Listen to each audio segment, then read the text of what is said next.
still.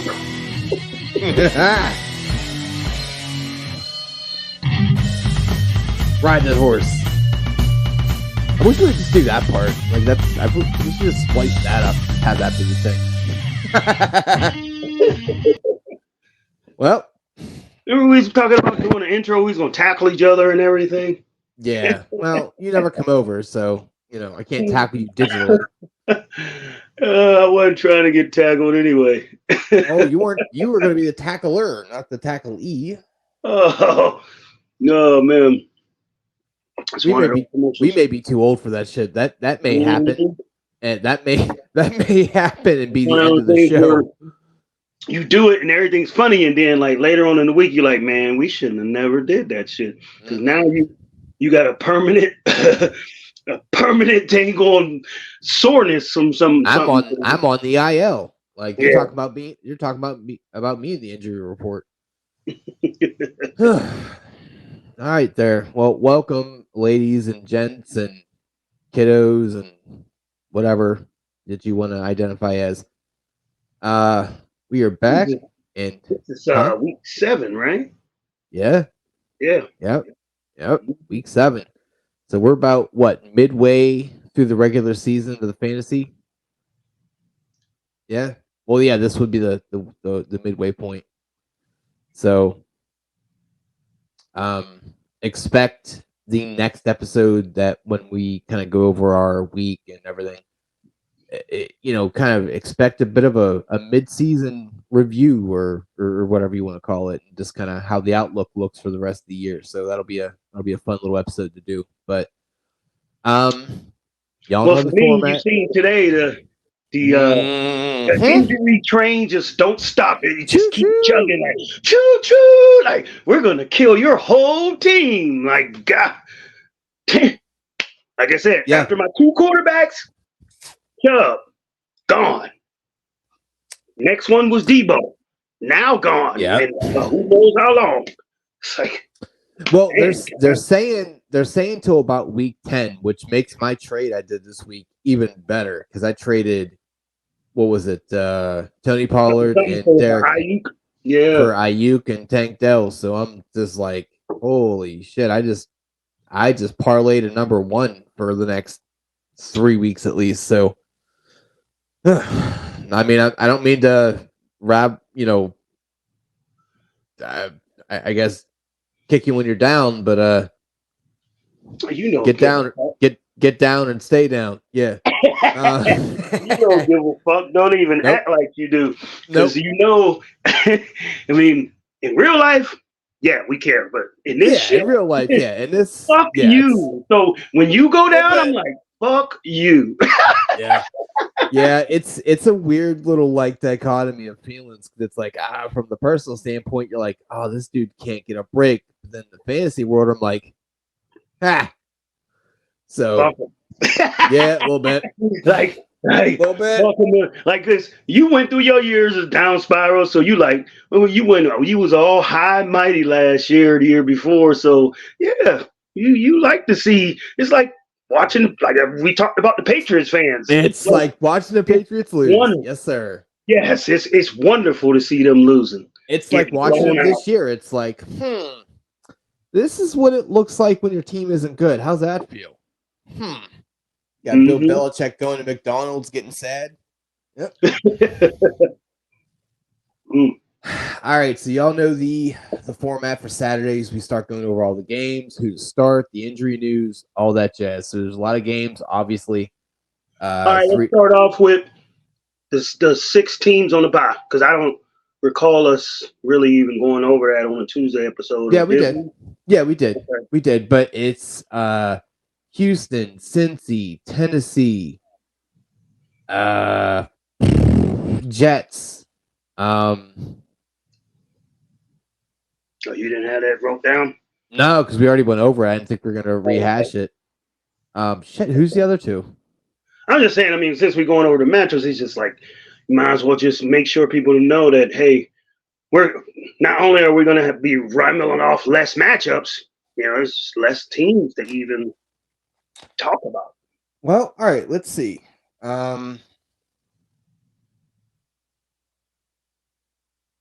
Well, How let's many? just, You said 6. You already named. Damn near Four. all of them. Yeah, I named 4. It was Cincy, Houston. Carolina, Carolina's one of them. Okay. Cincy, Houston, Carolina. Jets. Jets, That's 4. Tennessee. Tennessee is 5. And not Detroit. No. Uh-uh. No Minnesota. 6 teams on the bye. Watch it be a shitty ass team. Hold on. I can't think now. Oh man. All right. No Giants. No. Is it Cincy? You already said Yeah, it's Cincy. Cincy. Yeah, it's Cincy. I thought you already said Cincy. No, so Carolina, Cincy, Houston, Jets, Tennessee. Oh fuck.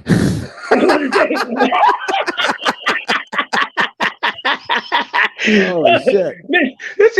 Let's bring it by division. Let's break it down in division. All right, okay. AFC North, Cincy. That's 1. Yeah. Cleveland? Nope. No, Cleveland's playing this week, right? Yeah. Mm-hmm. Yep. Okay, so Cincy, AFC North. Cincy. All right. AFC East. We got the Miami's playing the Jets, you already said. Yep. So that's 2. Buffalo and New England, they're playing. So yeah, that's 1 in that division. Okay. The AFC South. Colts are playing. Yep. Tennessee's not. So that's Tennessee. Yep. That's 3.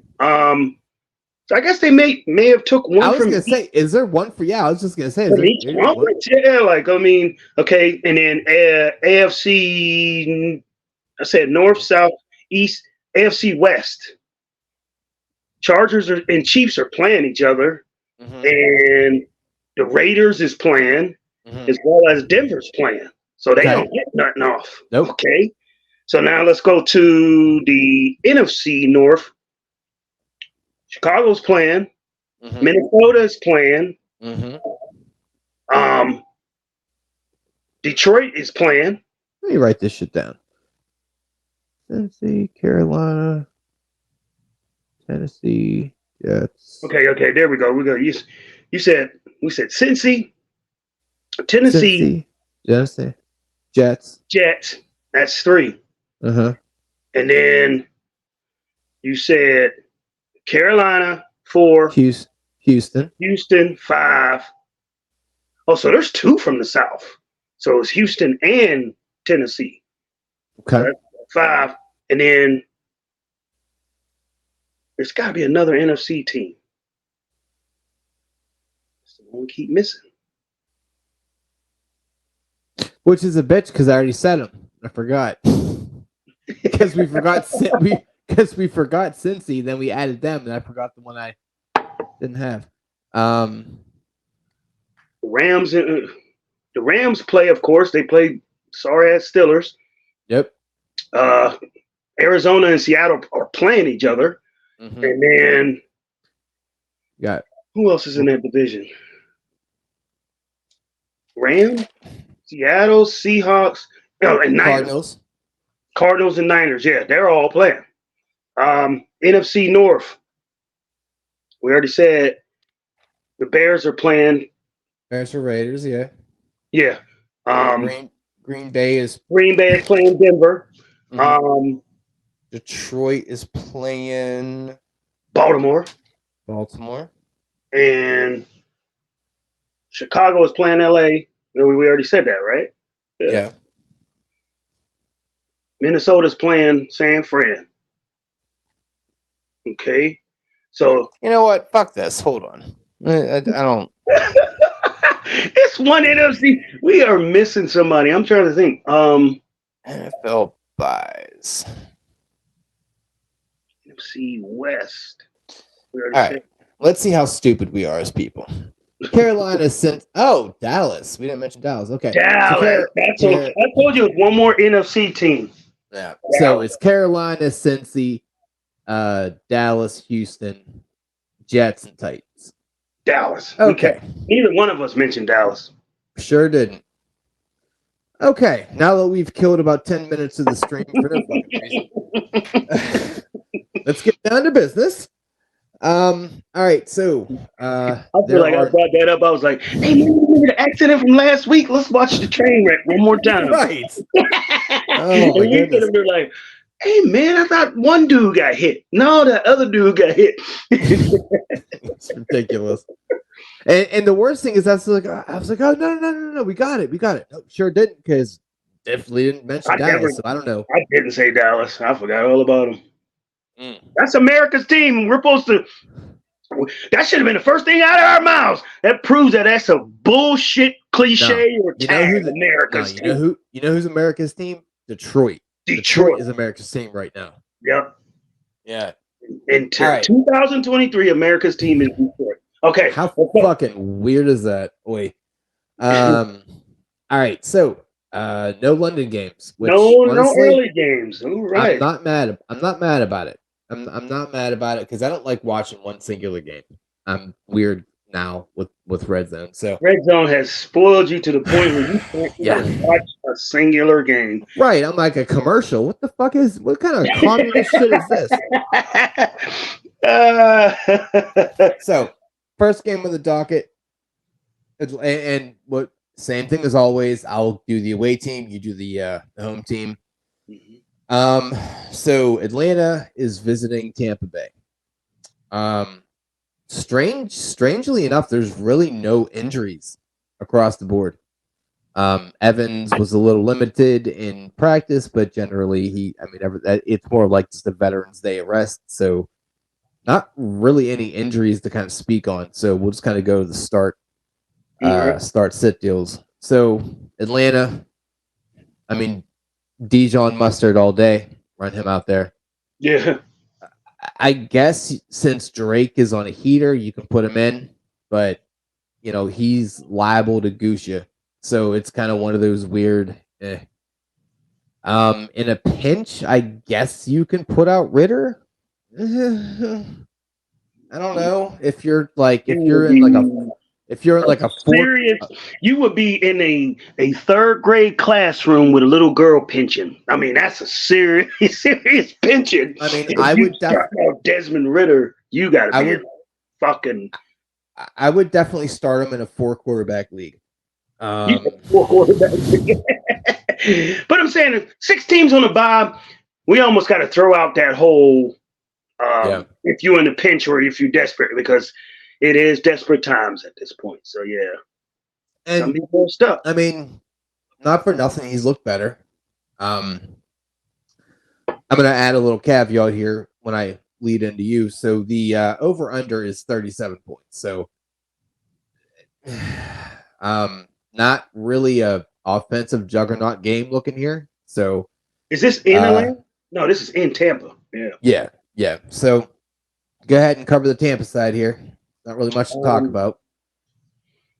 I mean, the two tight ends you didn't mention in Atlanta. I mean, they starting to catch targets. It's Pitts and Jonnu Smith. So I don't know. Yeah, I mean, but Atlanta's one of those teams. It's like a lot of those dome teams, especially NFC South. It seems like any team in that NFC South, almost all of them are in domes, and when they come out of that dome, they are not that good. They really aren't. Yeah, I mean, I purposefully ran over the tight ends because it's just like, if you want to do that coin flip, cool, go ahead. You know who they are. Jonnu's on a heater, and Pitts looks like he did something last week, which is cool. Somehow he got rediscovered or something. Yeah. So you want to chase those points, go ahead, but I wouldn't advise it. Yeah. Tampa, wake and bake, quarterback, eligibles, Mike Evans, who has discovered the fountain of youth. Shit, man, that dude's stupidly good for no reason at all.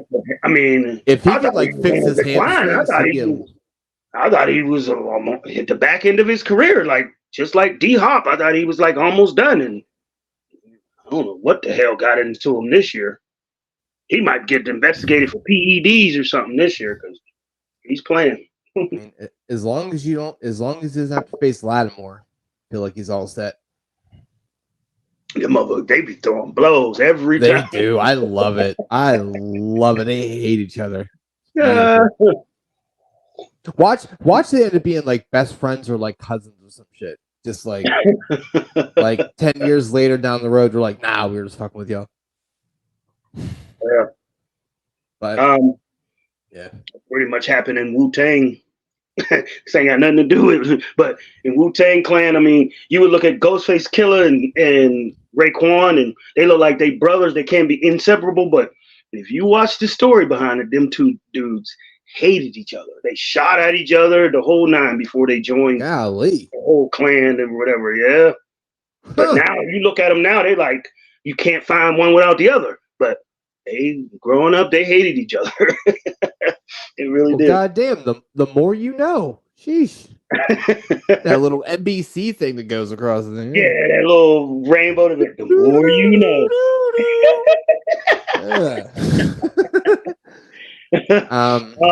So Godwin, another eligible. Tight end Cade Otton. You got to be kind of pulling for strings there. Running back Rashad White. Yeah, I mean, Auden used to he was getting targets in the beginning of the year. Now it's just not a thing. I mean, before Baker Mayfield got there, Godwin was the premier receiver, and Evans was like a deep threat. Now it's like flip flop. Baker loves Evans, and Godwin is there to clean up the scraps. It's like, well, I don't know if Godwin's healthy yet, coming off the ACL. You know, so it ain't even. I mean, I could see if he was throwing targets and he was dropping them. He's just not looking his way. He's like Baker's like he may not be getting open. That might be why. Like that's the thing. Like you know, if you lost a step, I mean, and Evans is like, yeah, I'm 35 going on 22 here, and just burning people and just being an effective route runner. I mean, that brings into a question about Baker Mayfield. Like, think about who fucking knows. I'm just saying, think about all them receivers they surrounded him with in Cleveland. They were all shitty. He never had a really good receiving core to throw to. So now that he has some decent eligibles, he's looking more decent. I mean, they set him up in Cleveland with Donovan Peoples-Jones. Who was he throwing it to? Yeah. He's probably like, man, what did you handed me some ramen noodles and you expected me to come out with a gourmet meal? Like, how am I supposed to do that? So lemon pepper and hot sauce. Try it. Legitimately, that's what I had for lunch. Shit was fire. Okay. But yeah, I mean, like, no, I get it though. It is super strange because you like, I mean, at this time of the year, if somebody said, "Hey, you got to start Baker Mayfield in a 2-quarterback league," I'd have been like, "Hell no!" Now it's like, okay, it feels bad, but it's like it could be worse, I guess. Mm-hmm. So I mean, that's Rashad White, and you know he hasn't lived up to the hype. He's in. Nope. Remember we talked about those backs that finally get the keys to the car, and they keep running into cars on the parking lot like they don't know how to drive off. They don't. Really don't. That's a strange thing because they really don't have a running game, which is even crazier because Baker's being effective, and it's like you're doing it without a running game. That shit's crazy to me. It's like what they asked him to do in Cleveland, he's doing the exact opposite in Tampa, and he's successful.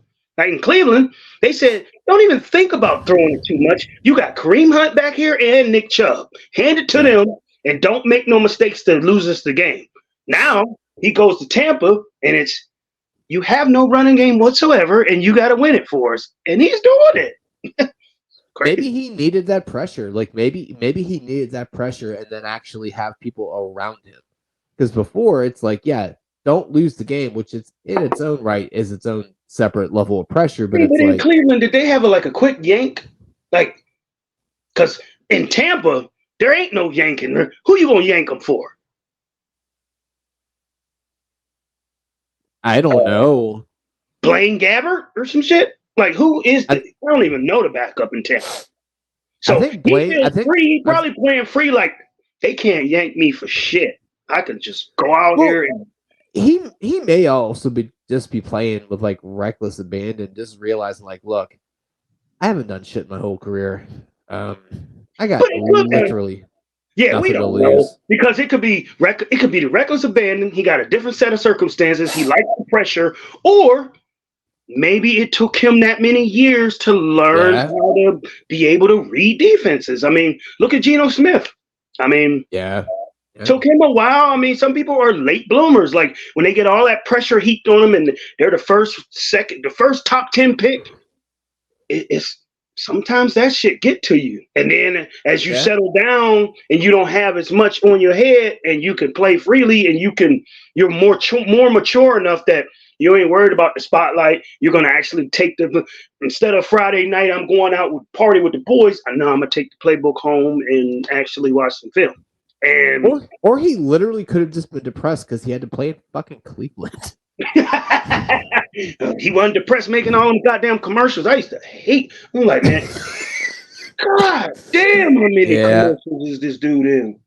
Yeah, well, Cleveland's biggest import is. I mean, sadness, there should be some type of law that until somebody has a certain amount of success, you can't put him in a commercial because he hadn't done shit. And fucking they but what else does Cleveland have? Don't worry, I'll wait. It wasn't. I mean, the company that was. I don't even remember what the company was. I think it's Allstate. It was one of them insurance companies. It ain't based just in Cleveland. That's across the country. They chose them. This dude is their sponsor, dude. Like, yeah, that's true. And he had no success to speak of. Like, he is a little charismatic, though. I dig his charisma. I don't know. We've talked about this. Yeah. Like, let's. I forgot these things can. They can laugh. Let's go. All right, so Raiders and Bears. At Bears. So over under is 37.5. So once again, barn burner. Woof. It's looking like the early games are going to be garbage. It's pretty much two backup quarterbacks. Yeah. Jimmy's out. Fields is out. Yeah, Fields is out. I mean, honestly, you can trot out Devontae if you're feeling okay about it. I mean, he's going to be the escape route. Start Josh Jacobs, but I would leave everybody else alone. Everything else alone. Like, don't expect a lot. Devontae Adams, this might be a tall order even for him, but he is quarterback proof. So most of the time, Devontae Adams is a player that he doesn't really need too much. I mean, if you're a quarterback, I get it. I would personally. You are lining up, and Devontae Adams is on your team. I'm pretty sure that the coach is like, he's like, yeah. So what's the play? He's like, there ain't no play. Get it to Devontae. Just call Hut, back up, and throw it to him. Like we're not going to tell you which way he's going. Just get it to him, no matter how you got to do it. That's the play. I mean, yeah. I mean, I would say, he is kind of quarterback proof, but just don't expect him to have the big. I mean, I think Jacobs will have the bigger game because from dump offs to this game is probably going to be over by like 3:00 because it's going to be a running game and the clock is going to be running. Like nobody's passing. Yeah, I mean it's I don't know. It's gonna not be a good game to watch. So, all right. So go with the Bears there. What do you got? Yeah, they're starting some dude named Stargent or Stagent, or I don't even know his name. Of course, on the outside, you got the eligibles is DJ Moore, and DJ Moore is not a quarterback proof. Sure isn't. He's proved that his whole career. Whoever's trotting out there, I mean, I'm playing against him in a couple leagues, and I feel good. I'm like, you should absolutely feel I'm good. Like, I don't see him doing too much damage against me, but they are playing me, so my luck this year. So I don't know, but I would be shocked if DJ Moore eclipses more than 60 yards somehow. Darnell Mooney is a fucking bum. Yeah, what? Yeah, Cole Kmet. I don't know. Some of those young tight ends. I mean, some of those young quarterbacks love their tight ends. So who knows? Yeah, he may have a decent game. Yeah.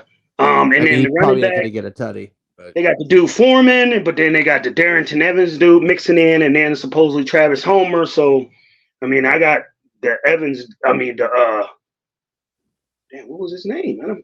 Johnson? No, I'm talking about. I got the running back. He used to play for Carolina. I forgot his name that quick. I almost said D'Angelo Williams. Deontay Foreman. Yeah, Foreman. Yeah. He's going to supposedly get the most carries, but they still going to trade that back to like a three-headed monster. So, I don't know. Well, Johnson is out. He's not playing. Yeah, this dude took a monster hit in that game. I guess you got a concussion that's putting you out of 2 weeks of work. Wow. Yeah. It's pretty rough. Oh, we forgot to touch on this. Yeah, there was a game on Thursday. So here's my evaluation. Fuck Christian Kirk. Playing against him, he literally saved his day with that 44-yard at the tutty. last minute. Yeah. Somehow or another, David Carr still had a decent fantasy game, but from a real life perspective, I wish I would have somehow. Holy shit! I wish I would have somehow grabbed Alvin Kamara. I mean, that 3-game suspension kind of, and he was at the back end of his career, and we talked about it. Yeah, it led me to stay away from him, but that's Carr's game. Like, it's little small dumb. I mean, I just kept seeing because I'm looking for Shaheed to get some catches, and I'm like, there he goes again. Like, he peppered Kamara with gotta be damn near 15 targets. And I'm like, but they was all short little 7-8 yard games. How good does my Olave trade look now? Holy shit. Yeah. Yeah. Derek Carr is he does not. And then he turns around and looks at the rest of the people and blame them when you're the check down fucking champion. You know who used to do that? It's 3rd and fucking 9. You checking it down at 3rd and 6. You thought your man was going to break the tackle? Throw it beyond the sticks to get beyond the sticks. Who used to do that all the time? Check down fucking artist. That's what David Carr or Derek Carr the hell is. The freak out thing. Who used to do that all the time? Who used to be the check down champion? No, like you dropped the pass or something happened, I'm going to blame everybody. Who used to do that all the time? I'm going to blame everybody. He's not playing right now. What, Ben? No. I'm about to say Aaron. Oh. Aaron has skill, though. I mean, you don't think? Yeah, Aaron but still, no, but still, like he would do that. He would blame everyone else except him. So, I heard that comp this week. I'm like, ooh, yeah, that's greasy. I'm kind of weird about both of them Green Bay quarterbacks. Brett Favre, all the hype he got and all that, still only won 1 championship. Same thing with Aaron Rodgers. They're going to call him the second GOAT and all that. He's won 1 championship. That's it. Yeah. But in the conversation is the greatest ever, plenty of times, but you only brought the chip home once. And that was against the Steelers when Mendenhall fumbled. We would have been on the way to winning that one. So go ahead. Let's go to the matches. Well, yeah, so long story short, I think New Orleans is kind of curtains for the year. I don't think they don't have much going on there. They really should just put in Jameis at this point, just for poops and giggles. Just let him just go out there and sling the. It's like, yeah. To me, Jameis is like the Expendables or some crazy superstar that you just want to, even if it don't make sense, you just want to see him go shoot up a whole room of people. And that's type of shit Jameis is just like, he's like a crazy motherfucker that's just gonna throw it and do dumb shit. I'd rather watch that. That's more exciting than to watch Mr. Check Down Champion up and down the field take you fucking 20 minutes to get 1 touchdown. They kept doing that on that Thursday game. Jacksonville was trying to hand them the game. They fumbled. They dang on did this. They got an interception. Jacksonville gave them possessions at their own 20-30. And Mr. Checkdown Champion, they kept kicking field goals. It's like, dang. Well, ETN's also pretty good at football. So yeah, I think cool he's severely underrated. I think he is. He's making a name for himself, but yeah, ETN is one of the best backs in the league. He's definitely proven that in these first couple weeks of the season. Yeah, we kind of skipped over that because small to be like a workhorse back, but new NFL, I guess. Yeah. All right. So sorry to interject that. It was just like, well, we forgot about doing that because we were figuring out the bye weeks for 2 minutes. So I know Calvin Ridley owners were pissed. They only got like 1 point. Who's that? Only the talk of the toast of the town after week 1 was Calvin Ridley, and you ain't heard that same talk since. I saw people drafting him crazy high. I'm just like, what are you doing, man? You don't just take a year and a half off and come back and think you're fucking gonna do work. You weren't the number 1 in Atlanta. Yeah, Julio. What did you think that you're gonna come back to? Now, mind you, there's not really a number. Well, I guess there is now. Christian Kirk. Fuck that guy. God damn. I was about to say, like, he probably thought Jacksonville is the new place where you establish yourself as number 1, because we just said on here on this podcast last week that Christian Kirk was a 3rd or 4th. He went there and he became number 1. So really must have been like, man, I got the same shit going on. It's sad and weird, and I don't. Yeah. Anyway, I'm just saying after week 1, Ridley owners had their chest out like high, and now it's like. And look, I like him. I had him. I think the last year he was playing, I had him for a little bit. And I'm like, yeah, man, this dude's kind of legit. And that all happened. But he's a Robin. He needs a Batman. He is not a Batman. He is a Robin. Well, I mean, he's in the Robin role, and he ain't Robin. He ain't robbing nobody but drops. So, all right, next. Cleveland at Indy. At Indy. A little bit better of an over-under 41 points. It sounded like these 1 o'clock games is going to be pure trash. Yeah, it's not gonna be great. This may be I may take a nap type of deal. So you're gonna be me on your couch for real.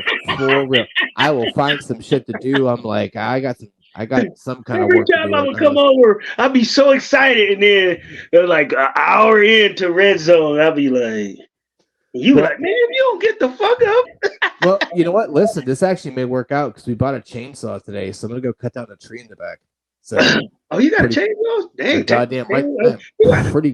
Why y'all let this man get a chainsaw right before Halloween? It was not a good idea. I'm pretty fucking stoked, so I'm ready. So that may be my 1 o'clock kind of situation because these games are not looking any much better on my list. So, all right, Cleveland, Indy. Who fucking knows with Deshaun? They're saying now the chances of him going are much better. I thought it was a rant. I thought he completely said he wasn't playing. No, as of like 4 hours ago, they're saying if there's no setbacks, he should be going with no restrictions. So it's like you're a soap opera. Like you were literally one of the most unlikable people in the league. He's a soap opera that loves thumb buns. Right, like is there anyone else in the league right now that's as unlikable as him? Seriously, like just unlikable. Like you don't have any redeeming qualities. And you got a weird shaped head. Yeah. And on top of that, I started noticing like, this is like one of the most stiff arming, grabbing face mask quarterbacks I've ever seen. Like in that Steeler game, I remember he was grabbing people's face masks like 4 or 5 times, and he pushed the ref and then got away with it somehow. I'm like, okay. Yeah, unlikable. I liked him when he was in Houston for some reason, but because he wasn't all the thumb of him. Fucking douche at that point. He was a normal person. So Kareem Hunt is questionable. Watson, who fucking knows? Kareem Hunt is questionable? Yeah, they're saying he's questionable. I mean, we'll see. I mean, he was limited in practice. It might just be a veteran day, honestly. So, there hasn't been any kind of indication he's going to be out or anything. So it's just that whole before you know it, oh, I'm healthy now. Ha ha ha ha. I gotcha. So just kind of playing the whole thing there. Yeah, that's one drop that I truly regret. I'm like, why the fuck did I drop Kareem? Yeah, that was the oops and doozles there. I didn't know what you were thinking there. So if Deshaun's playing, you're gonna start up Coop, Elijah. PJ Walker. If it's PJ Walker, you could probably start Coop, and that's about it. That's about it. But who else would you start even with Watson? Like Elijah. What receiver you starting? Elijah Moore. Oh, okay. Yeah. I mean, if you're in Donovan Peoples-Jones, I was gonna be like, no. That's because I even picked him up for a little bit. I'm like, oh, I must have been drinking again. Hold on here. Let me evaluate my fucking life. Speaking of pickups, you bastard. You don't. I looked at Daryl. Oh my God! I looked at him. Hold on. Times. We will wait till we get to that matchup, sir. All right. We will wait. Fuckhead. Mm-hmm. As if you don't have enough backs, but go ahead. Mm-hmm. Yeah, that's all I got for Cleveland. There's not much to talk about in Cleveland. Just like in general. What about Njoku? Anything there? Oh, you mean Two-Face? I don't know. See, he's that was fucked up. That was fucked up. That was. I don't care. You make enough money, he'll get over it. So he's had such an up and down career where he's like a middling tight end. You don't know what you're going to get. He doesn't get it until like after week 8 of every season. It's like he never starts out great, but then towards the end, out of nowhere, he pop up and starts being productive, and it'd be like, the fuck? Where did this come from? So you got to wait till after week 8 for Njoku, everybody, because he's probably going to snap the fuck out after that. Cool. I will be fine with watching my opponent have him and him score 7 points. He's just not an exciting player. You never know what you're going to get. Bye weeks, but there's always some tight ends that you can find. If you don't have a solidified tight end, then you can play the game. But Mr. Don't let's get rid of tight ends. I looked at your lineup the other day, motherfucker. You rocking like 3 tight ends. I'm like, how the fuck is this dude dropping tight ends? And he told me to get rid of the damn tight end position. Well, I may have a change of heart. I took some ganders. Trotting out 3 of them bitches. I was like, damn. Well, I had a bit of a buy Mageddon situation going on there, so I kind of was forced into. But as you pointed out, though, in this league, the wide receiver landscape is pretty low. So if you can like I told you in this league, all you need is I forgot what you said. I don't know what we was talking about, but I was like, all you need is a body in this league. Somebody to stand there and eat up a couple points, and that's it. But in any other league, no, oh yeah. You was like, why did Timmy burn his waiver? Oh, yeah. Over 1 week back. And I was just like, in this league, I mean, you need a body to stand in there. Yeah, points. We'll get into that. Because that's gonna. I got some more ideas about that. Yeah. So we'll. But yeah. I mean, Njoku, cool. If you want to do it, cross your fingers and just hope for a few points. So this game is in Indy. Yeah. Okay. All right, Indy. Cam Salad at quarterback. Yeah, For those who haven't watched the previous episodes, ham salad is Gardner Minshew. I love how we flashed on this shit. It makes me happy. Eligibles. Of course, in the running backs, you still got, Jonathan Taylor emerging, and you got Zach Moss holding on to the back of the shoe. Trying to hold on like weird. Please, It doesn't make any sense. It doesn't make any sense. Wide receiver Pittman, Downs. Yep. Some people might go as deep as Pierce. I think Pierce might be out. Okay. I know he's limited, but he hasn't done shit at all this year. He was the shit last year. Motherfuckers clamoring to get him last year. That's why I had him on the squad for a few weeks. Keeping the bench warm, and he just never did. Even with Richardson and with Gardner, it's like, well, you're clearly not.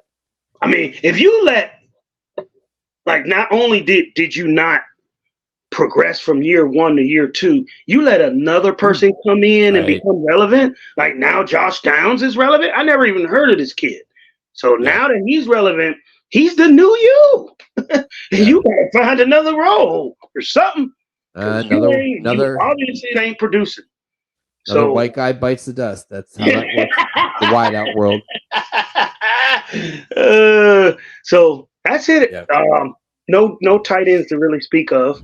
No. That's it. Yeah, not much. Not that's a 41 point over under, so okay.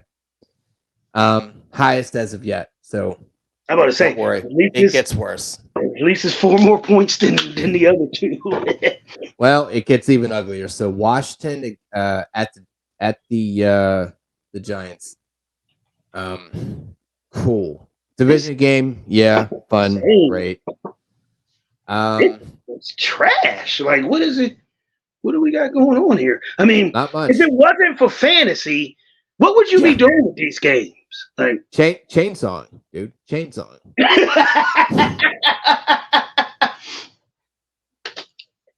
The only reason I'm going to for sure watch is fantasy.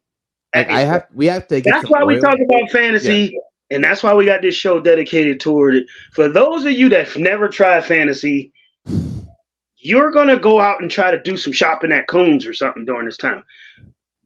Invest in fantasy. You'll at least be mildly interested in these games because you got somebody going, or you got somebody going against you that you think your eyes is going to prevent them from doing what they got to do. You're going to be like looking at them like, don't do it. But it's an ugly slate, boys. It is an ugly slate, and this one, not really many injuries on the Washington side to speak on. I mean, you can go over your injuries, or if you want me to go over the injuries, I don't care. Fuck it, I'm just gonna do it anyway. Jones is out.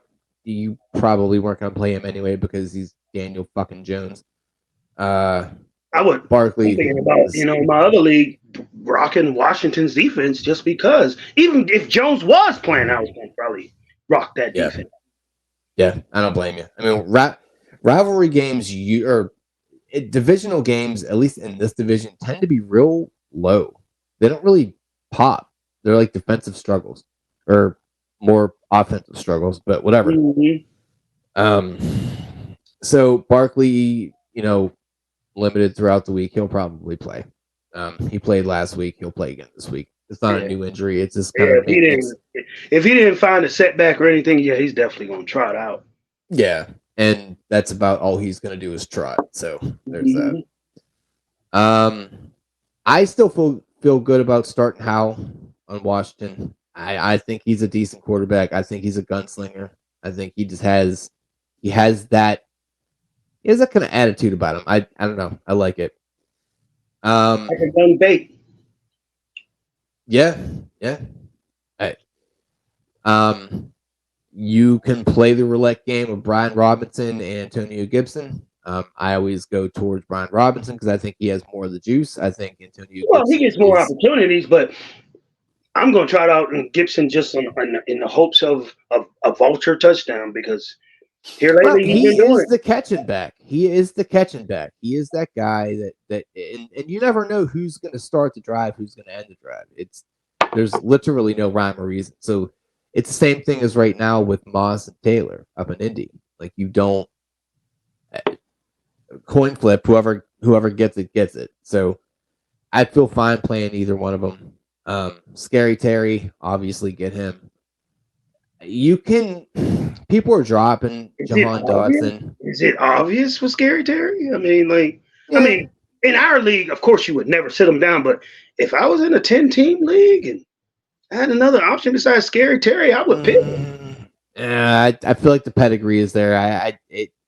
I would have to have a lot of shit behind him to start over him. Like I get it, but he there's just too much skill there. Until he just completely flops, fine. But So if we were in a world yep, where you had Scary Terry, yep. and Carolina was somehow not on a bye plan, and you had Thielen, you would sit Thielen down because Scary Terry is the bigger name. No matter how productive Thielen has been this year. Oh, you're a dirty fucking. I just wanted to shit up your bed with that one. Oh God, I think at that point you really just have to look at the matchup. But oh God, that's gross. How fucking pissed would you be? You trotted out Scary Terry, and Thielen dropped a 35-point game. You're like, what the fuck was wrong with me? I fell for the big name. You know what though? Because I would have to start Thielen because of my idea of divisional game. They tend to always hit the under. I mean, look, the over under for this is 37.5. No one is expecting big points. I mean, you're right. But those divisional games, I mean, and we see it firsthand with those Baltimore games. Like, no matter how good Baltimore might be, and no matter how they're blowing people out, when they play the Steelers, it's always a 1 point or 3-point game. No matter how shitty the Steelers could be, motherfucking 0-6, and the Ravens could be 6-0, and that game is going to be close because there's no tricks you can pull on these people, and there's no tricks they can pull on you. Like you see them twice a year, so it is it's an advantage and a disadvantage. It's like if you're the better team, it's a disadvantage. If you're the least better team, it's an advantage because you know your opponent. Like I think it's just an unfortunate circumstance because both these teams are bad. So it's hence the over under 37.5. Look, people are dropping Dotson. I wouldn't necessarily go that route. I would just plan him on your bench. I've been drop C Daisy, but I would be almost ready. Like Darnell Mooney, if he don't do anything tomorrow, he should not be. He should have already been off your roster. Honestly, in my opinion. I'm gonna give him one. I'm gonna give him one more try with this new quarterback. Because definitely Justin Fields ain't looking for him. So if this new quarterback somehow resurrect his fantasy value, then good for them. But not, I guarantee you, before them 4 o'clock games even hit, he's gonna be dropped tomorrow. Well, I'll say my other potential start is Logan Thomas, only because I know he had a down week last week. Huh? You dropped Logan Thomas. I did drop him. But I dropped him for reasons, and we'll get into who I decided to grab. But so I mean, for him to be productive like that, you drop him. I didn't understand it, but go ahead. So I don't see him. In my situation, I dropped him because I wanted to make room for someone else that I feel like could be productive for weeks going on. My starting tight end already is Mark Andrews, so I don't need I have other skill positions for the flex. Yeah, if you're looking for a streamer, I feel like he's a good security blanket. He had a down week last week, but he had about 2 or 3 weeks before that were solid. I don't see this being a highly scoring game. Like, he may just stumble and fall into the end zone, but if you're looking for like maybe like a 14-10er. Right. So I just, if in my circumstance where I needed room, I made a move. But I mean, there's probably better options out there. But if you're desperate, go ahead. But I mean, it's not like a super exciting, expect big things type of deal. All right. So you cover Washington. You cover the Giants. And we're done. He said, and we're done. Yep. You give me about 1 minute to just open my mouth like, and we're done. Cut some flies. All right. Tyrod Taylor. Eligibles are. Hold on. You would start Tyrod Taylor? No, I'm just telling you who they got. Okay. I'm not saying I would start. I'm just telling you who's running the engine or throwing the pill. Tyrod Taylor is the quarterback. Eligible receivers is a rotund amount of receivers. The only one I trust will be Wan'Dale Robinson because they get him bubble screens and all that bullshit. Yep. He's going to get you points off of just PPR. Like, he's only going to get points off of receptions only. He's not going to get any yards behind him, but he's going to get points per reception. So I tried him out there for that simple fact. Running back Saquon, like you said. Breeders is back up. You're a fool if you do. That's it. No tight end. Oh, Waller. I forgot about Waller. So did everybody else. It's fine. So that's it. So you try them out there at your own expense. That's it. Yeah. Let's move on. Not fun. This might be a fun game just because who's playing? Detroit visits Baltimore. Over under 40. In Baltimore. Over under 43. Monty's obviously out. I saw Marvin Jones Jr. is out. I'm like, motherfucker's been out for about 3 years. But no, I know. I think I seen that on Sleeper. It was like, yeah, by the way, Jones is going. I'm like, I forgot he was even playing. Like, so did he. So those are the outs. Gibbs is back, which is good. Laporta looks like he's gonna suit up, which is great for the offense. So, you're starting Goff, obviously. Starting Gibbs. Sun God, obviously. Josh Reynolds. It seemingly feels like an every week starter at this point because he gets so much volume from him. Williams may be in a pinch if you're looking for that home run. And obviously Laporta, because dude's killing it. Even him hobbled is a much better option than most tight ends you're going to see. So I absolutely would, in real life, do you feel like this is a Jared Goff prove it to him game? It depends what Baltimore does on offense, really. I mean, this could be a. I'm just saying to Jared Goff, like, if you can beat this defense, then you may be legit. I mean, like, I understand he beat the Chiefs, and I get it. I mean, because Baltimore's always been thought of like this vaunting defense, whether they have it or not. It's just that aura that they have. Mm-hmm. So yeah, I mean it looks like Craig Reynolds is banged up. He may not suit up, so it may just be a Jahmyr Gibbs game. But it's Jahmyr Gibbs, and then somebody else they brought up or something. I don't know, but here's the worry though, right? So if Baltimore doesn't really put up any resistance, then it's going to be a running game. But they're not going to want to run Gibbs into the ground because he literally is coming off of injury. So I don't see Gibbs running to them down inside linebackers, Roquan Smith and Patrick Queen. They're going to break his fucking shoulder. Yes. I mean, they're serious. So I don't know how to feel about this game. I've been going back and forth in my with my decision of starting Goff or Geno.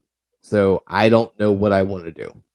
So I'm probably going to make. The last thing I was like, these aren't your dad's Baltimore Ravens as far as the defense goes. Exactly. I mean, there's no Ray Lewis or Ed Reed back there, but still, like you said, they hang their hat on their defense supposedly. But yeah, I do think that Goff is still. I mean, in a prove it to the world type of game, I think that Goff is going to be productive. But if this I'm game probably was going to in go Detroit, with Goff, honestly. if this game was in Detroit, I would feel a lot more better. But since it's in Baltimore, it's dicey. This may come down to weather. I may have to check and see what the forecast looks like. It's dicey. It is dicey. Yeah. All right. Oh my god, I fucking hate this shit. All right, go ahead with Baltimore.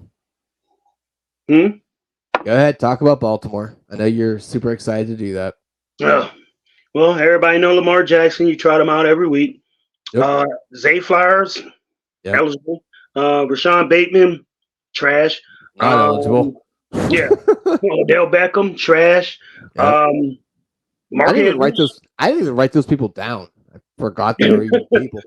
Mark Andrews, always. You always trot him out. Running backs, pick which one. That's probably gonna get the most of the carries, but you got Justice Hill still there. They got some Mitchell dude. You got motherfucking Bill. You got Bob the Builder on the street. You build a bear. Choose any back you want in that damn offense. I'm pretty sure Ray Rice's ghost is up. 3rd and 2.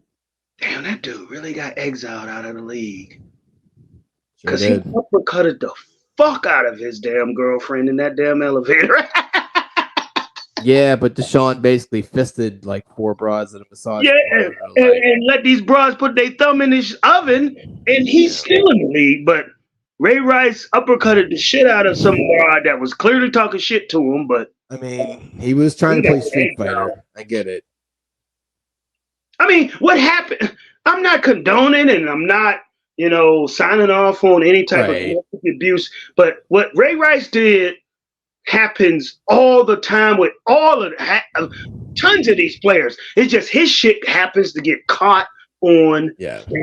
The same analogy I use with police brutality and the whole, I hate to get racial here on the draft, but motherfuckers, everybody that one summer, I don't know if it was last summer or the summer before that, where, every other day you seen a black man getting killed or choked out by some cops. This has been happening. It's just y'all finally got the phones to capture it. This has been going on for years. So the same thing. Domestic abuse has been going on for years, and people been getting away with it. Somehow Ray Rice got caught. And I wouldn't say somehow. He fucking did it in an elevator. But yeah, be smarter. But still, I get it.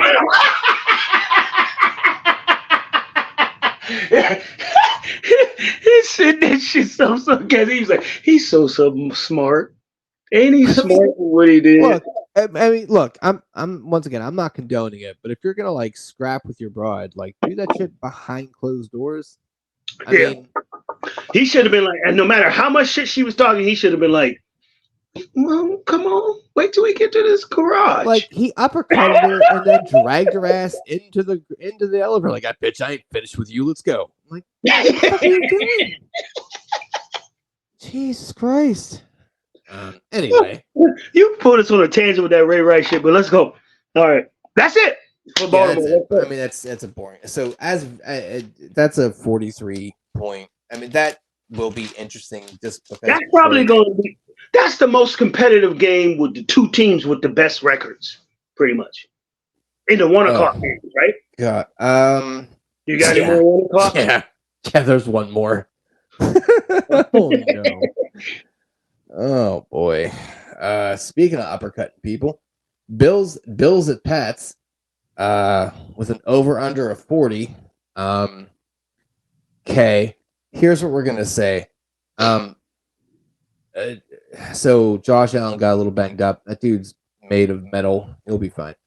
He'll play. Knox and Kincaid are both in the tight end. So you have Josh Allen ever missing a start, period. Has he ever missed the start? He may be too big to do that shit. I don't know. Like I don't recall. I mean, since he entered the league and became the starting quarterback, I don't recall him ever missing a game. I'm gonna have to fucking check on that. I mean, I know he's been taken out because of Yeah, like for certain parts, but just straight up starting the game with him on the sideline, I don't recall. I feel like there's one, but I can't fucking. I don't like. I wouldn't gun to my head. I wouldn't bet on it. All right. So the dual tight end thing is kind of in there, obviously. So you can coin toss. They're both getting kind of 50-50 snaps. So I don't think they're really going to be needed. Start Allen. You can start Diggs. Just don't expect a ton. Gabe the Babe. James Cook game? Huh? Is this a James Cook game or? Who fucking cares? I don't know. It's just gonna. That's fair. I'm no, like, dude, I don't know, man. I don't, because once again, divisional game. You know, like the over/under's 40. I mean, the Patriots look like absolute. What about Gabe the Babe? Oh yeah, go through your eligible. Yeah, so I mean, yeah, Gabe the Babe's next on the list, and I'm worried about starting him. He is not going to be needed, but that's also kind of where he shows up at. He's like, he's not needed. Right. It's just kind of like, it's like you got a whole case. You got a whole case of beer, and nobody even drinks beer. You're in a party full of women that drink mixed drinks. You got plenty of beer, and Gabe knocks on the door with a keg, like, yeah. You like, right? You don't need no more beer, dude. Right. That's a real good analogy because that's right. That's where I'm at. I'm just and you're like, all right, Gabe, man, let's crack that damn keg because you got a keg. Let's not let it go to waste. Right, but then it's 3 a.m. And it's like, I want to go to sleep, man. I got shit to do tomorrow. I'm all set. And he like ready to play drinking games. He like, yeah. And he pounding the table, and you like, hey, man, ain't nobody hype up in here. Right. It's like, motherfucker, I got a job. What are you doing? Stop. I don't know. Like, you can still start him. I mean, he might catch you something. He may not. And I think it's just going to be the flow of the game. Could be a James Cook game. It's in New England. Who fucking knows what their weather is going to be like? It's a lot of raining going on. I mean, it's raining here, and usually what happens here is kind of happens throughout the Northeast. So, well, I'll say this. So, gun to my head, I would say it's probably going to be a James Cook game, but I think it's also going to be a Latavius Murray game. I feel like you could put in Latavius and. Obviously in your flex, you're not going to start the fucking guy. It's the type of game that Latavius would probably shine in. Yeah. Right. Just because why the fuck not? He's the guy that shows up. He's the guy that shows. Hold on. He's the guy that shows up with the keg when you ran out of beer. He's like, you were just in fucking time. There you go, there, bub. Thanks a lot. Yeah. Like that's what he's definitely that. Latavius Murray is definitely that dude that, you ride your bike and you don't fall off often, but when you do finally fall off, he's the guy that has those little plastic elbow pads on. You be like, goddamn right. Thank goodness you were there. Otherwise, my elbow would be scraped. Yep. Just, yeah. I mean, they're saying Juju's still hurt, but who fucking cares for New England? But yeah. Let me cover New England real quick. Mac Jones, okay. Next. Trash. Kendrick Bourne is about their only start besides Ramondre Stevenson. I wouldn't even say he's a start anymore. He's done fuck all. Well, I mean, he's their only weapon, but guess what? Buffalo knows that too. So they're going to key in. Buffalo's going to sit 8 men in the box and say, Mac, throw it. You go ahead and beat us if you can. And then Mac's going to look like, what? That's not a correct response, dude. So, That's it. that's Juju, it. fuck him. Yeah. Parker, fuck him. Fuck 'em. Hunter Henry, fuck him. Yep. Ramondre and maybe Kendrick Bourne is about the only people you may trot out there. And that's it. On the fuck 'em train, the New England fuck 'em train. Yeah, it's gonna be an ugly game. We're done with the 1 o'clock bullshit. All right. Everyone breathe. Everyone breathe. Fucking Christ. What a shitty fucking slate of games. God damn. Like, Scott Hansen's gonna be like, the fuck am I supposed to do with this? Scott Hansen's gonna drop his first F-bomb on air. He's gonna be like, he's gonna be like 7 hours of fucking this bullshit football. Like, he's gonna be like 7 hours. Just don't watch the first 3. I'm telling you, yo. Oh, God, like seriously, NFL, what the? Even if people were healthy, what the fuck is this schedule? Jesus. And then there's no bye weeks next week because you know what? Why wouldn't you fucking make that? Yeah, we're not gonna get fucking do it anyway. I think that is a deceptive, almost insidious, intentional plot by the NFL. Like, oh, this motherfucker with his right after, I'm just saying, right after a bye McGadden, they drop you a week with no buys just to make you appreciate the week with no buys. It's almost like, hey, here's this piece of crack,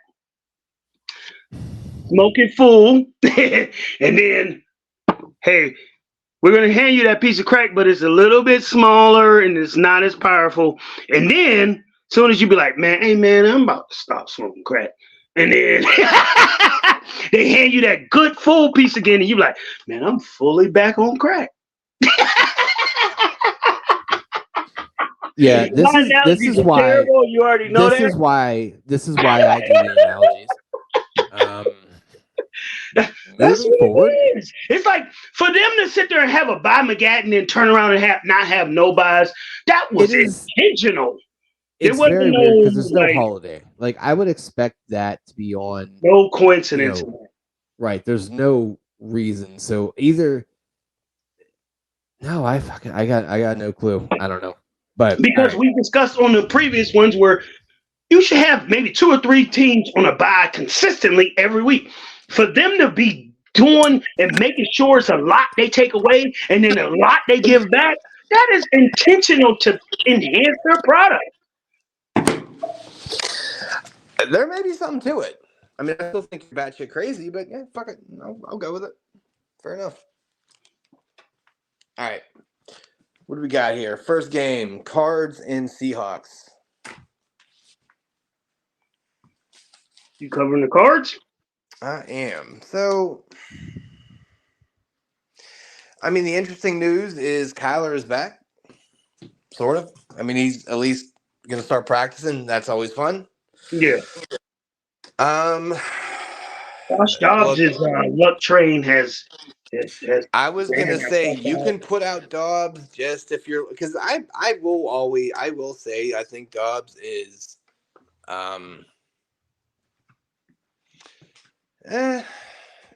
he's a bit of a gunslinger. He's kind of fun to watch, but at least now. But he was a lot funner 2-3 weeks ago. Now it's just like, hey man, you looking a little silly now. So it's like, yeah, I'm almost like before I was watching with amazement. Now I'm watching with kind of disgust. Like, what are you doing, man? Like, put it this way, he gave us hope that we can depend on him, and now that he can't be depended on, it's a disappointment. Well, I think at this point it's now like, oh, this is why we got rid of you. Okay, this makes sense. Yeah, this is why we. Yeah, it's like that backup quarterback that's finally getting figured out. That's Ryan Fitzpatrick. That's finally figuring out that he's just a backup for fucking ever. All right, so let's see here. I magically transported outside. I had to pee real bad. Yeah, it happened. It's fine. Anyway, speaking of P, Josh Dobbs. Don't start him. Don't bother with it. I feel like Seattle is gonna eat him up. You can start Hollywood. I feel like he's almost an auto start just because they have nothing else to do out there. Mm-hmm. Don't touch the running backs. Not worth it. Don't touch them. That's legit. I mean, well, okay, Zach Ertz. I feel like he's having like a resurgence. Talking about someone that went back to the whole time machine thing. I don't think he's what he used to be, but he's definitely not what he was a few years ago. He's kind of like gotten in the middle now, so it's worth the start. I'm starting him. Shit, fuck him.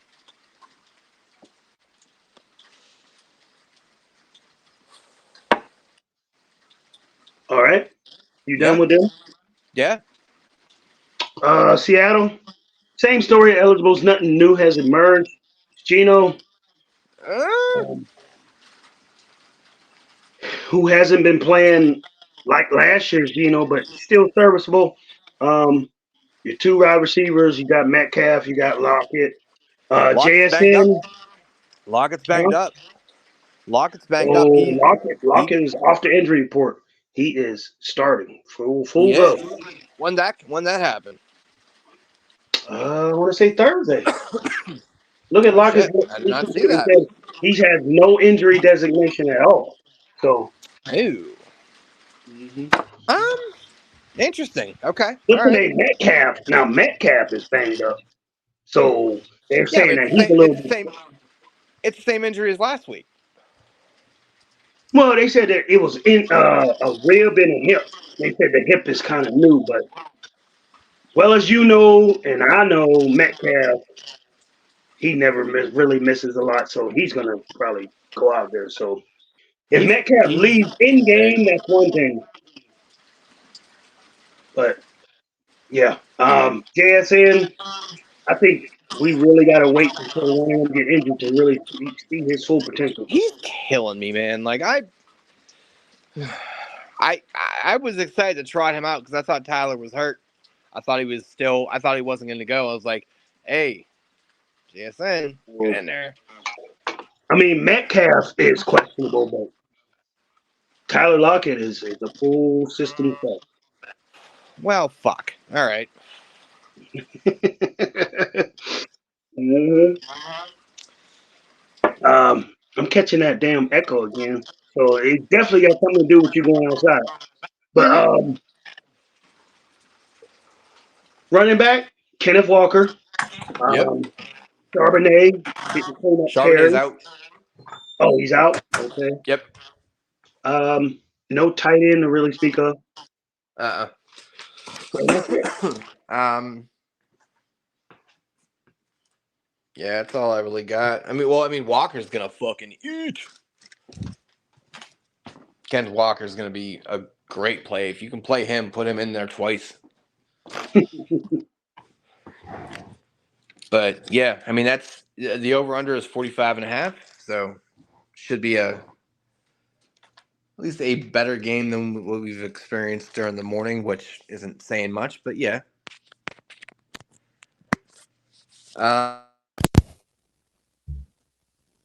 No, that's really about it about that game. There's not really much more to say than what we've already said. So game of the week coming up. Steelers against Rams. Woof. So Game of the week. I'm obviously being facetious. That's going to be, the Steelers have been on bye for 6 weeks already, so there's that. So before we get into the matchups, we're gonna touch on something real quick. So Sherman Williams, he's now on IR. So that sucks for him because he was having a hell of a season. But there was somebody who was sitting on the waiver wire and just sitting there looking all bored. There's a committee that's sitting back there, but there was somebody sitting on the waiver that was like, they have familiarity with the system. They're probably going to emerge as the premier back. Daryl Henderson, I kept looking at him, but I didn't want to drop nobody for him. And your ass picked him up, and I'm like, You already got like 7 quarterbacks. Like, what do you even need them for? But okay. I'm collecting them bitches like Pokemon cards. Let's fucking go. I Yeah, very no. seriously doubt if you ever trot them out there to start. But if you trotting out motherfucking tight ends like that, then maybe you will.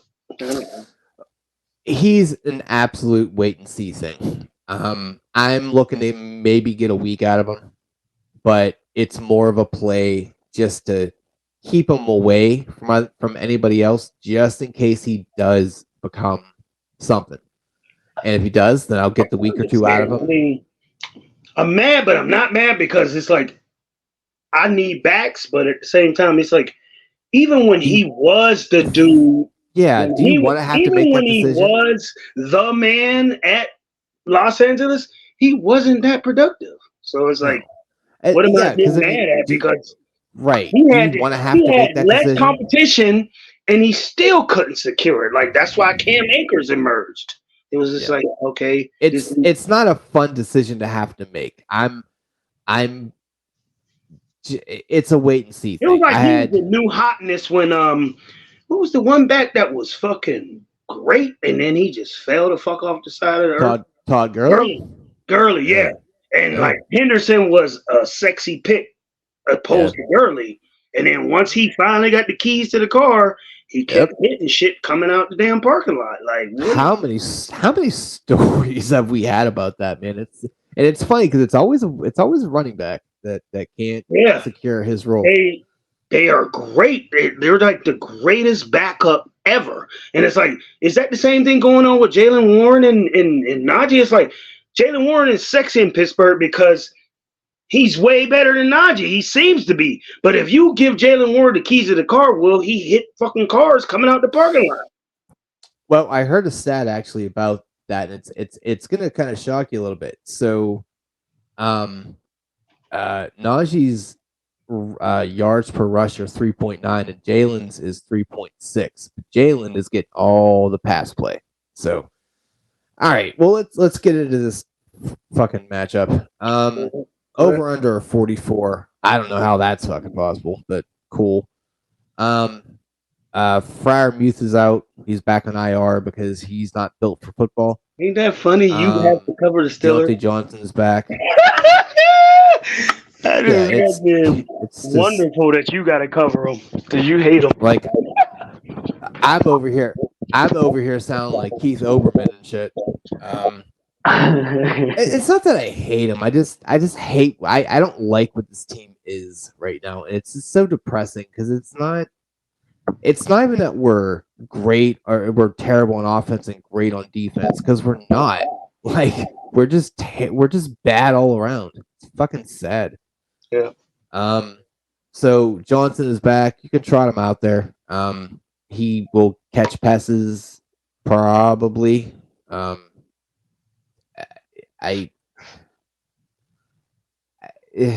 can start Pickens. He's the only reliable person on the squad because he seems to somehow break loose. He'll pull up. And I told you that. I remember that one week you was just like, man, I stayed with them all. I was like, Pickens is the only one that's going to break open. And in that Baltimore game, the only fantasy productive player was fucking Pickens. So he's the only lock solid start. That's about it. I would honestly, I wouldn't start Najee or Jalen. It's not. You're going to be. I wouldn't start Jalen for the simple fact that the organization is not committed to him.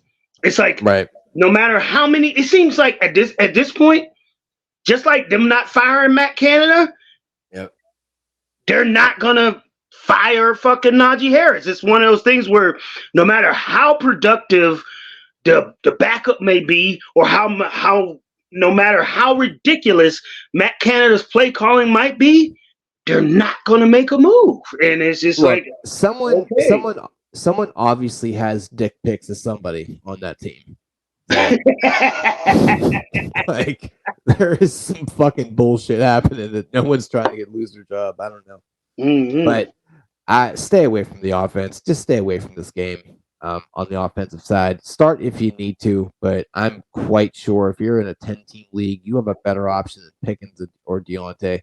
go with a volume play because I'm gonna say it right you're here on this cast, and I might be yeah crazy, but I think the Steelers is gonna get blown the fuck out tomorrow.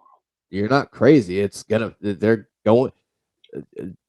gonna get Who can yeah Nakua and Cup? I mean, put it this way: the Steelers never really let a number one receiver beat them. They always let that receiver that nobody fucking cares right. about or that nobody sees. Like when they used to play the Tennessee Titans, it wasn't the main receiver. It would be a motherfucker unit like Frank Wycheck or some shit. Like it would be a tight end that Shit. killed them. Frank Wycheck. Yeah, Golly. All like I right. mean, like it's always a second or third receiver that Yeah. destroys them. So if that's Puka Nakua or Tutu Atwell, they Either are better be playing for a 2-2 big because game. I'm It's not playing. going to be Cup because they're going to pay enough attention to Cup to not let him get off. But Oh, those other ones, I'm playing against Puka, so he needs to whoo, you better not. watch. Yeah. I'm not You not better not, watch. not excited. I don't even think it's the second. It could be the third. I think Tutu Atwell is on probably or Higby. You just picked him up. Sure did. Either Higby or fucking Tutu Atwell is going to have a monster fucking game. And there's a solid chance I'm actually maybe starting Higby. So, all right. Well, anyway, I mean, let's get into your kind of breakdown of whatever's left of the Rams because you Oh yeah, basically yeah, already yeah. I did fucking just did knock him it.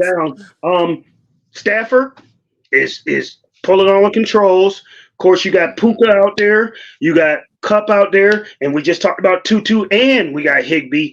And then Yep. the running back situation, go fuck yourself. So it's like, honest to God, the Evans dude, supposedly, that was the hot sauce on the waiver wire and yeah all of that. That dude is in a 4-man committee. It's him, like Gaskin and yeah Henderson, and you motherfucking Tom Brady's little please son is in there too. And right. Listen, please, whoever you want please, to think of is in please that sit them. damn backfield. So you Do go ahead. not try. Yeah, don't be a hero. Put those people on your bench and see what happens because Find out. the Find the out what Rams the are going. pattern is because I Right. understand that when Kyron Williams popped off that first or second week, I was skeptical too. I thought it was just he just popped off that week, but then Kyron Williams Right. came back and popped off again, and then popped off again. So then that's a consistency there. So now that Kyron Williams ain't there, that backfield is back to wait and see who emerges. And you gotta hope that whatever trend they put forth is the trend they follow. Because because this could be like a Philly backfield from back in the day where they're running out Darren Sproles on first and second down on the first drive of the second quarter, and then you don't see Darren Sproles till the fourth quarter again for whatever reason. So just please wait and see. Do not make a hero play. Like if you picked up that dude off waivers, cool, sit him. I don't care if you burnt your priority or not. Sit him because you don't know what's going to happen. Yeah, that Philly backfield that you said that Sproles. Who was the damn running back that played for New England? Blunt.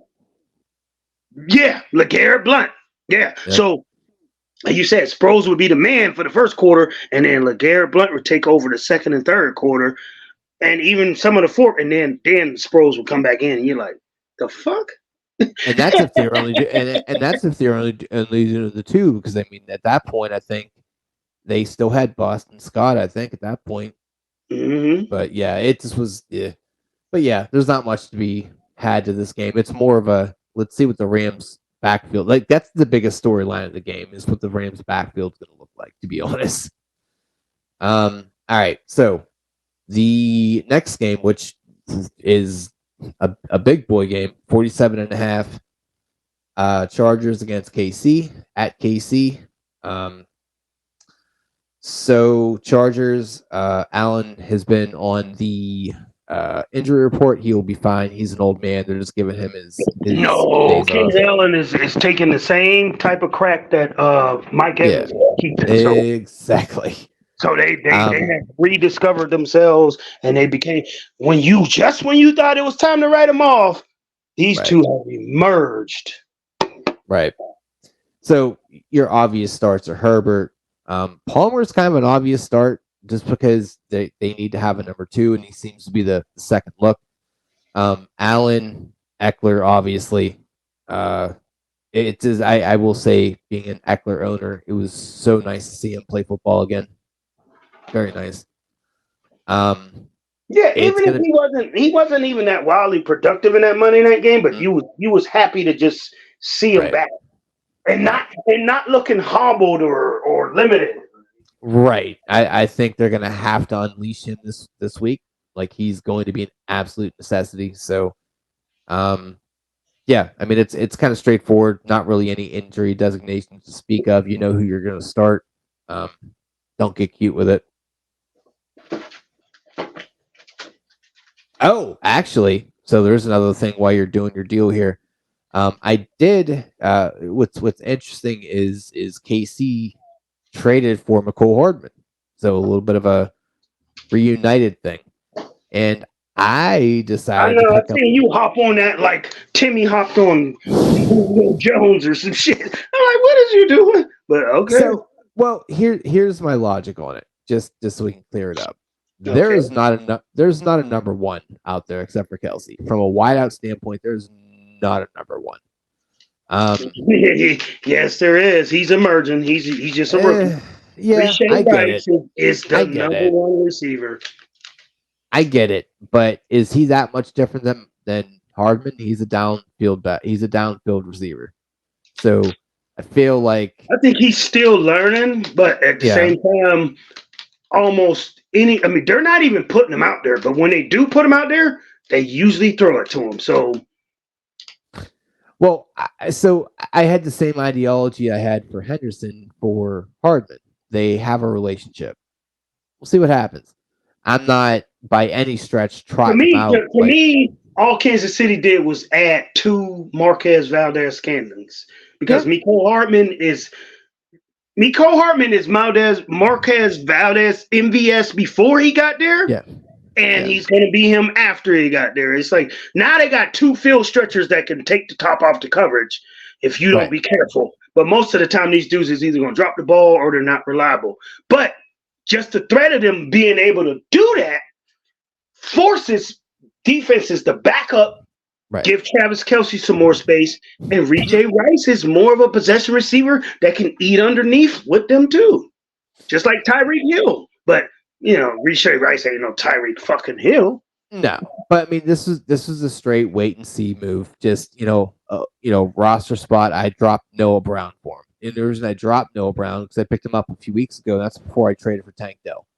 I don't want to have the number 2 and number 3 receiver for a team, and start them. So I figured, okay, let's get rid of the number 3, get Hardman, see what he has. I mean, I honestly don't think Noah Brown really did too much. I mean, the receivers that's eating out in that Texas offense is Tank Dell, of course, Nico Collins is eating the most, and then Bobby Trees and Noah Brown. Like, really? Okay. Yeah. I mean, he was mildly productive for his first week back, so it's like, okay, cool. I got my points out of you. Now go have fun. So I don't know. We'll see. It could be an absolute, nothing move, or it could become something. Who knows? But it's kind of a free square. So anyway, go ahead with your KC folks. Patty Mack. Yep. Travis Kelce. Mm-hmm. Reshea Rice to me. You're really taking a casino fly on MVS or Mecole Hardman. Running back Pacheco runs angry, like he's beating up the ground. I see Timmy fucking got a hold of fucking McKinnon. I was like, watch he snap the fuck out. I saw it too, and I fucking thought of you. I was like, I know I'm gonna be if he snapped. Him and Timmy is like hand the glove or some shit because he sure as fuck ain't do nothing for me. And I think he spent something on somebody else's team too. He didn't do a damn thing. So I don't know. But yeah, and that's about it. That's it. Yeah, I mean it's cut and dry. I mean this is one of the weirder, exciting games that are very cut and dry because you know who you're starting. So, No um, huh? I said no mysteries. Yeah, right. Oh, God. Ugh. All right. So last of the 4 o'clock game. Denver, Green Bay. Yeah. Over under 45 because fucking knows. Um, Jones is questionable. Who knows? I wouldn't feel great about starting him anyway if he's coming back from this hammy. It's Is that always game in Green Bay or in Denver? they're in Denver. Okay. Always a worry about re-aggravation. Plus, I don't know how much that, mile high air will mess with people. I don't know. Start start Dobbs, start Watson. Dobbs Dylan is an may. automatic start for you? Who else does he have? Watson. Yeah, but like Watson feels very much like the downfield, Like a deep threat type of. yeah. Like I don't know if he got that in him to chuck it out there. So I feel like Dobbs is just a volume play. If once again, like you're gonna more than likely have better options to play than him. But if you're forced into it, then I'd feel okay with Dobbs out there. AJ Dillon, don't do it to yourself. I can't think of the tight end. Oh, Musgrave or Musgrove, one of the two. I think he's still sitting out there on our wire. He is just because Green Bay is not a sexy play. Yeah, I mean it could be if Jones isn't playing. I mean I feel like the tight end is going to be the safety valve. I just feel that what's the name is just too inconsistent. The quarterback. Yeah, Love. Yeah, he's just so inconsistent. You don't know what to. He's a Forrest Gumper. Box of chocolates. You never know what you're gonna get. So it's like. I mean, advice wise, if you can stay away from the team, if you can stay away from this game, stay away from it. Not that it's huge news, but Dulcich is back on the IR for Denver. Okay. You get the I had to do Pittsburgh, so that means you get to do Denver, so have fun. I got 3 of these motherfuckers I'm trotting out. Oh God, you're still doing that? Oh, you're a lunatic. Well, I mean, I burned my waiver on fucking what's his name? Yeah, is Javonte still out? No, Javonte's still playing. It's just I feel like out of that 3-headed monster, I'd rather have 2/3 of it because they're gonna keep running them. So, oh boy, there just wasn't nothing out there, man. There's nothing out there, and there's like I burnt my last waiver, and it seemed like this waiver wire on this league is going pretty fast because I just burnt my number 1 waiver last week, and I was sitting at 4. Like, okay, people burn through this shit really quick. So I think I'll lap around again pretty quickly. Yeah. So. Yeah. I mean, I don't. So the no tight ends. Of course, you got Mr. Disrespect Steve Smith Judy. You got Cameron Sutton. The other receivers, take your choice. No tight end. And it's either McLaughlin, Williams, or fucking P-Rod. So that's about it. There ain't nothing else out there in Denver. Russell Wilson's a piece of shit. And that's about it. Yeah. I personally would stay away from everyone on this whole team. Like the whole game. This game be like the most high scoring game of the week. That's usually how that works. Well, it's funny you actually say that because that segues into the 8 o'clock, the late night game, which is actually the highest projected over under of 51 and a half. I think most teams that are actually in the hunt for playoff, in fantasy, have a lot of pieces of this matchup here. And it is basically going to be Miami going to Philly. Oh boy. So I got a strange roster. feeling about this game. I know everybody expects this to be high scoring, and it's going to be a colossal matchup. I may be wrong, but I feel like Miami is still not ready to come to party with the big boys, and I think Philly's going to shut them the fuck down. I really do. I mean, that's fine by me. If that means Philly puts up a 40, that's cool for me. I got no qualms there. Yeah, look, the only real roster management stuff is Jeff Wilson is back. Okay. Well, in these games, I mean, based off of their tenure and their records, you start everybody. So Yeah. anybody you start, is there any bad start in this game?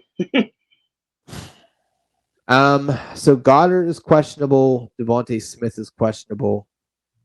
I don't know if you heard anything, since changing that. I haven't.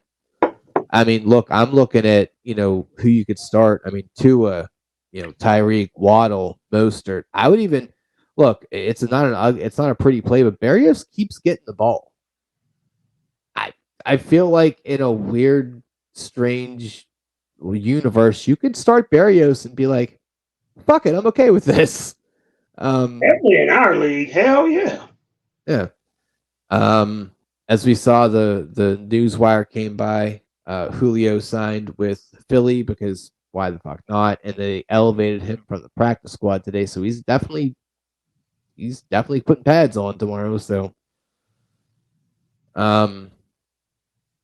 yeah, I mean, you're really, once again, it's a pretty cut and dry thing. You're going to start every person that makes sense.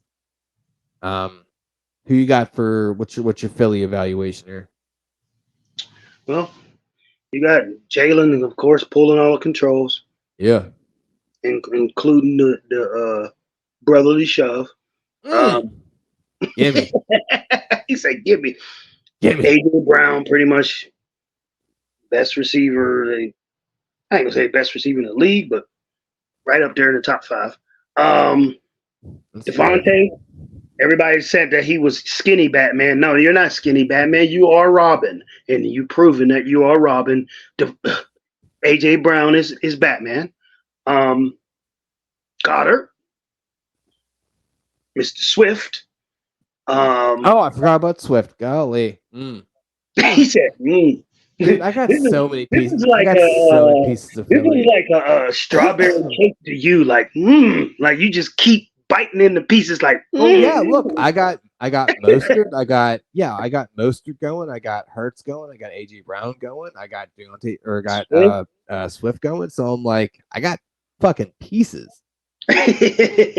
Now, what's gonna kill me is if there's somehow, some fucking way, some weather or something, and this becomes a shitty 10-13 game.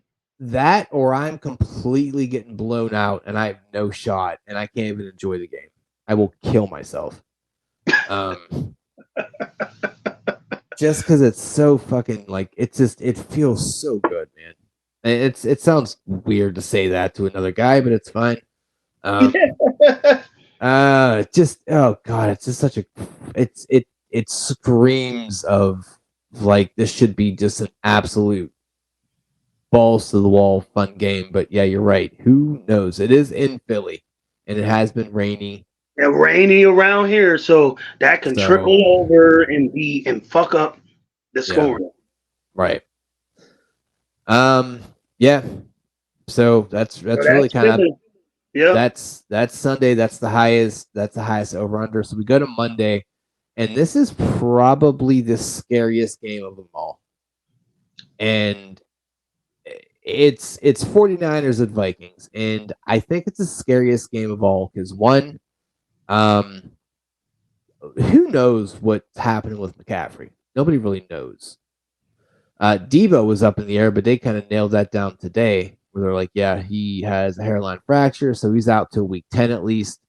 That sucks for you. It's great for me because my trade. So Ayuk has immediately got elevated to number one. So at that point, we don't have any news on C-Max. So, I have Mitchell. I picked him, and it's crazy. It's super crazy because I picked up Mitchell last Sunday, just before game time for shits and giggles, and he fucking and C-Mac gets hurt. So I feel like I caused that. So all the C-Mac managers, go fuck yourselves. And my opponent actually has that Mason dude. So it's actually interesting because I texted him. I was like, it's going to be interesting to see who makes out on this. Because I don't think C-Mac's going to play. And if he is, it's going to be on. I feel like they're going to limit him a little bit. But it sucks for fantasy managers because you don't know what to do with this. Because it's Monday night. Like, what pivot do you have at that point? From a running back standpoint, you don't really have one. Unless you already have, because the people already picked up the incumbents for the Niners. So you have no option. So you better hope about 11:48 tomorrow morning you get a fucking alert saying X, Y, and Z happened. So you do with your Niners. But the starts, obviously IU, you can start him twice. Eli or Mason, depending on what's going on. Pick your poison. Kittle, he's a coin flip now. Kittle has been a disappointment for his year. Very. With Debo out, I don't know if Jennings gets a bump up in the roster or not, but that might be a wait and see type of thing. But they're gonna have to throw to somebody else than the IU. So there's that. And Purdy will have a bounce back game. I took a second look at Jennings myself, but it's just like I don't know really. Right, and I don't think anybody does. So I would say I looked at the other wide receiver 3, something Bell. David Bell? Or David Bell. I think it's David Bell, yeah. Yeah, one of those Bell people. Yeah. I was just like, we hate those fucking Bell people. Mr. Bell bottom and shit. Yeah, I mean Brock Purdy, he'll have a bounce back game. I think for some reason, from all the success that this kid has had, he has one down game, and everyone's like, "See, we fucking knew it." It's like, calm down. No, this dude he's still the truth. He's shown that he's more of the truth than he's not the truth. So until I get enough not truth performances, fuck your, like he's not the truth type. You remember the few times where the Steelers gave Brady a hard time? Does that make him not the GOAT? Shut the fuck up. Yeah. Stupid people. Yeah. So go with your Vikings to close this out. Of course, Cousins, the greatest fantasy quarterback in the world. Except in prime time. Yeah. There we go. Yeah. Mm-hmm. He doesn't have JJ, so you're going to be looking at Addison as wide receiver 1. It's Addy season. You're looking at, KJ Osborne 2. Yeah. Lau Powell or whatever is 3. Yeah. I'm scared to start him just because of matchup. Like, if it was some other team, I would probably try him out there. But because it's the 49ers, I'm going to sit him. Yeah, but hold on real quick about that, though. Because Powell keeps getting played. Now, I get it. They're going against San Fran, but he's the third receiver. I mean, I don't think they're putting their studs on the third receiver. Like, Powell may end up having a better game than Eddie. I just think that under pressure, Cousins is going to at least look to those first two first. Yeah. And unless he has some success with them, he's never going to ever see Powell.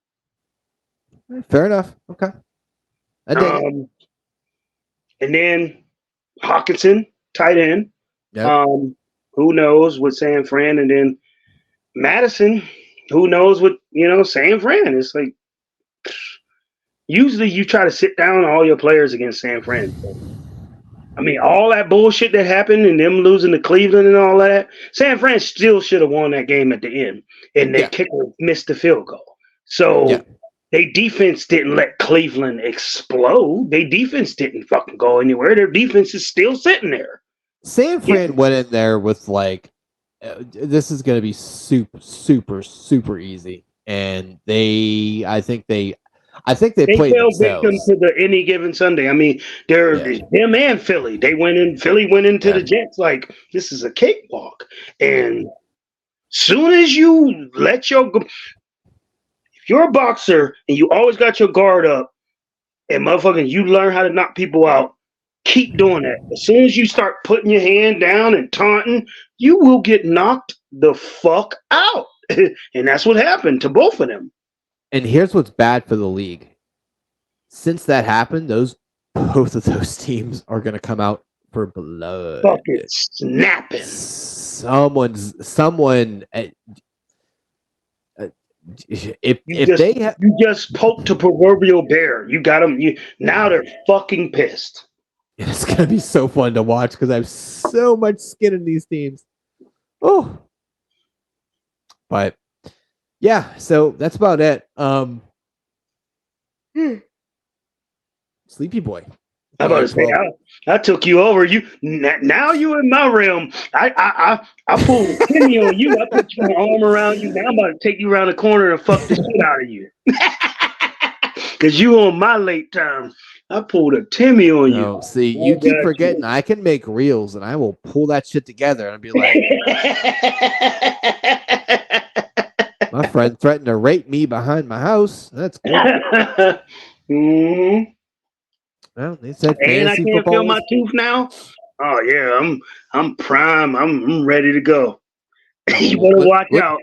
Let me go ahead and unzip then. Jesus Christ, what a fucking way to end the goddamn show.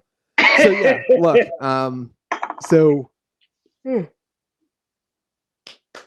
Tuesday, we're gonna be the wrap up for the whole kind of teams and what happened with this.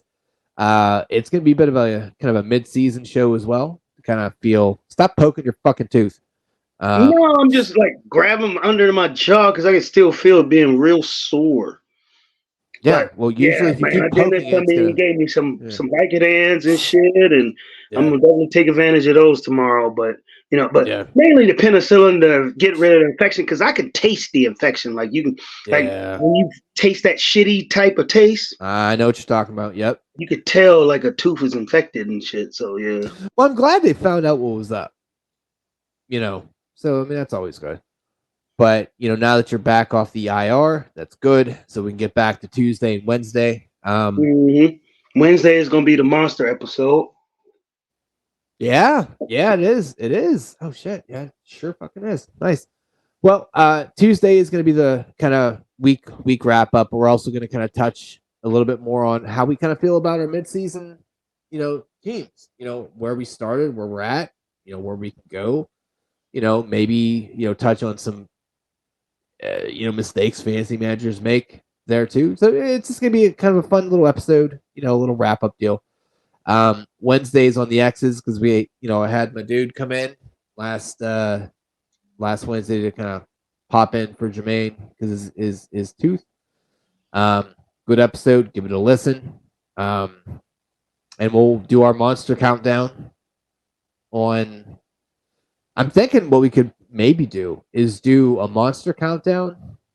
I was thinking if we did like a monster countdown, then we also did a scary movie countdown. But if that would be too much of like a cross and streams thing, but I feel like there's so many other. I mean, you already know who the cast of characters is as far as the monsters is, but it would probably be highlighting the best movie that those cast of characters played in, so or not. Because there's a lot of movies out there that are quote unquote scary that don't have like that prototypical protagonist. Yeah, we're doing 2 drafts. Yep, that's what we're doing. So get your shit together, kiddo. All right, well listen, everyone, good luck on Sunday. Keep an eye out for any injury news, especially with that San Fran game. Good luck to whoever has whoever. I hope my opponent's internet dies and they can't do anything to their lineup. That's what I hope. I'm a vengeful person. Good luck this morning, everybody, because we are into the morning of the next day. It is in all actuality, it's like 7 p.m. for this fucking guy. But yeah, it don't mean shit to me. He's the most happy that he's the most happy out of anyone that doesn't have any London games. He's like, I don't gotta fucking worry about shit now. I can just wake up at like, I don't know, 12:47 and be fucking cool. I'm good. That is my plan. And I'm gonna be up at 9:00 with a fucking chainsaw like a lunatic. I'm very excited. My plan is to get up at 12:47, check to see who's in and out, put them in, and watch that damn NFL Red Zone countdown. Well, in all actuality, I will be up at 6, but I can't like legally start doing chainsaw stuff till later. But yeah, I'm very excited. Legally, there's a legal You aspect. can't. There's like a noise ordinance thing. It's like disturbing the peace. Like I don't think you can like do stuff like that till like 8. I'm also not a cunt, and I'm not gonna do that at 8. But I might. I don't really like my neighbors. Fuck them. Anyway, yeah. Your neighbors be out there sawing and putting together a whole workshop and shit. Yeah, I'll just walk out on the porch with a chainsaw and beard and tattoos and bald and be like, hey. How was your day? Or hey, you see the paper today? Meanwhile, you got a chainsaw in your hand. Like, what's up? Yeah, and I'm just sitting here with a cigarette hanging out. Like, what you doing, boy? All right, man. Good luck to you. Yeah, I got a feeling it's not going to turn out well, but I only hope for the best. That was the saddest thing I've ever heard. Okay. I don't see it, man. This is a fucking defeated man. It's just so many signs and so many things that just shows me that you have you're not terrible luck. Year. This is not the year. Everybody's getting hurt. My lineup is already terrible to begin with, but then everybody's getting hurt on top of that. It's just like, God damn. It's just you're. I don't want to say it's not your year, but you. Thank God you started as strong as you did, because if you started how I started, I'll be looking at like 0-5 or 1-5 or something like that. Yeah. All right, man. Well, here, I'm gonna go get some sleep. You're gonna go and I don't know, probably cut your grass or some shit. I don't know. Yep. This is prime time for me. I'm about to play some Madden. Yeah. Well, there you go. Maybe you can have better luck in there than you in fantasy. Yep. I'm sorry, that was mean. All right, kids. Good night and go fuck yourselves.